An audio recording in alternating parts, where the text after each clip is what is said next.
Ces arrestations ne sont pas vraiment une nouveauté, ne constituent pas vraiment une nouveauté dans le champ politique turc, puisque depuis 2 ans environ, depuis ce fameux procès Ergenekon, un certain nombre de militaires avaient déjà été mis en examen et pour certains d'entre eux écroués.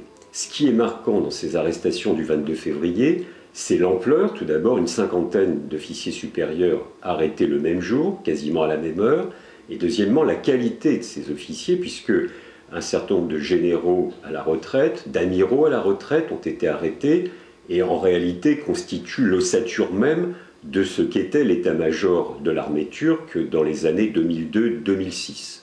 Donc premier sujet d'étonnement sur cet aspect-là. Deuxième aspect, qu'il y a depuis lors, l'instruction suit son cours, c'est-à-dire qu'un certain nombre de ces généraux et ou amiraux qui ont été arrêtés, plus d'autres officiers supérieurs, eh bien, pour certains, ont été libérés le jour même ou le lendemain, certains sont inculpés, donc un procès va suivre, et d'autres ont été gardés plusieurs jours en prison. La plupart sont aujourd'hui relâchés, mais la procédure judiciaire va suivre son cours.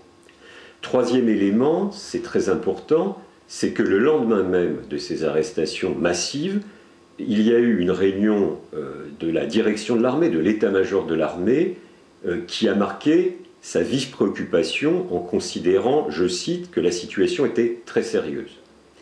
Enfin, 2 jours plus tard, eh bien, il y a eu une réunion tripartite entre le président de la République, le Premier ministre et le chef d'état-major.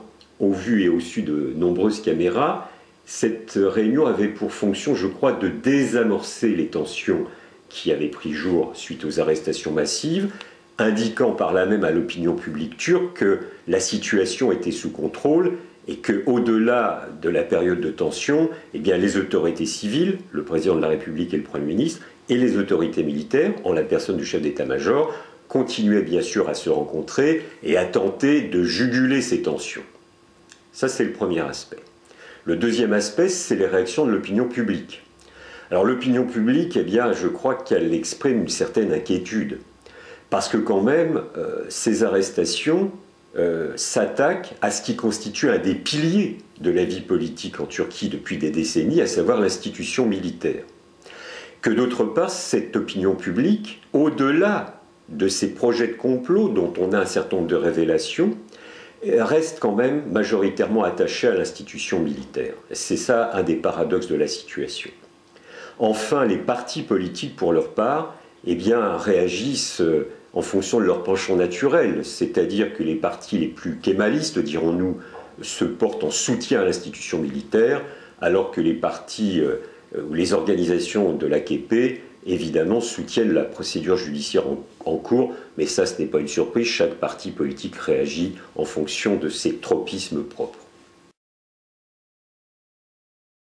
Si on reprend le fil de cette histoire, c'est que les projets de complot qui ont été révélés sur la place publique depuis quelques jours ou quelques semaines, parce qu'il y en a eu plusieurs en plus, n'ont aucun rapport avec la défense de la Constitution. Et de ce point de vue-là, seraient totalement inconstitutionnels. On sait que ces projets de complot ont été élaborés en 2003, c'est-à-dire dans la foulée de l'accession au gouvernement de l'AKP. Je rappelle, l'AKP a été élu pour la première fois en novembre 2002. En ce sens, à ce moment précis où ces complots commencent à prendre forme, l'AKP n'a pris aucune mesure attentatoire à la laïcité. D'ailleurs, il ne l'a pas fait depuis lors. Donc, ces tentatives d'organisation de complot ou de coup d'État, cette stratégie de la tension qui avait voulu être mise en place par certains militaires, et pas des moindres, ne peuvent pas se justifier d'un point de vue constitutionnel. Parce qu'on sait que l'armée turque, depuis quelques décennies, a eu la fâcheuse habitude d'intervenir à plusieurs reprises dans le champ politique, avec des coups d'État notamment, mais parce qu'à chaque fois elle considérait, à tort ou raison, on peut en discuter, mais c'est un autre débat, que l'ordre constitutionnel turc, que la situation politique interne turque était tellement dégradée qu'elle nécessitait l'intervention de l'armée. On peut critiquer ce point de vue, bien sûr, mais là, en 2003-2004, ce n'était même pas la situation. Et c'est en ce sens que l'institution militaire turque est aujourd'hui considérablement affaiblie, parce que là, elle a failli à sa mission, c'est clair et net, pour une très grande majorité de l'opinion publique, bien que celle-ci, comme je le disais tout à l'heure, ne lui a pas encore retiré toute sa confiance, parce que la situation régionale, la crise autour de l'Iran par exemple, rend nécessaire le maintien d'une armée solide en Turquie, et ça, les citoyens turcs l'ont parfaitement compris.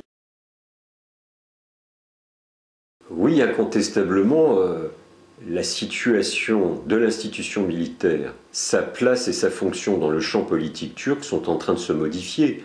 Et ça, c'est une rupture notoire, extraordinairement importante, si on se place sur l'histoire de la République de Turquie, donc depuis 1923.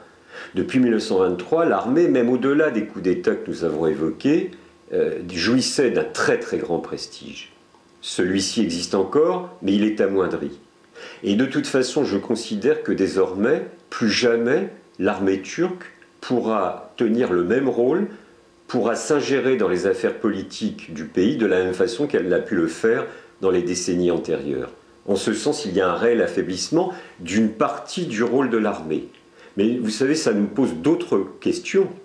C'est que les révélations sur ces organisations de complots, de coups d'État, la volonté de mettre en œuvre une stratégie de l'attention, sont arrivées à un journal turc qui s'appelle Taraf, qui depuis des mois s'est fait une spécialité de dénoncer justement ce qu'ils appellent les turpitudes de l'institution militaire, et que ces documents, s'ils sont parvenus à Taraf, ne sont pas sortis de bureau tout seuls. C'est donc, à mon avis, la preuve qu'une partie de l'armée veut en finir avec le rôle qu'avait pu prendre celle-ci au cours des décennies antérieures.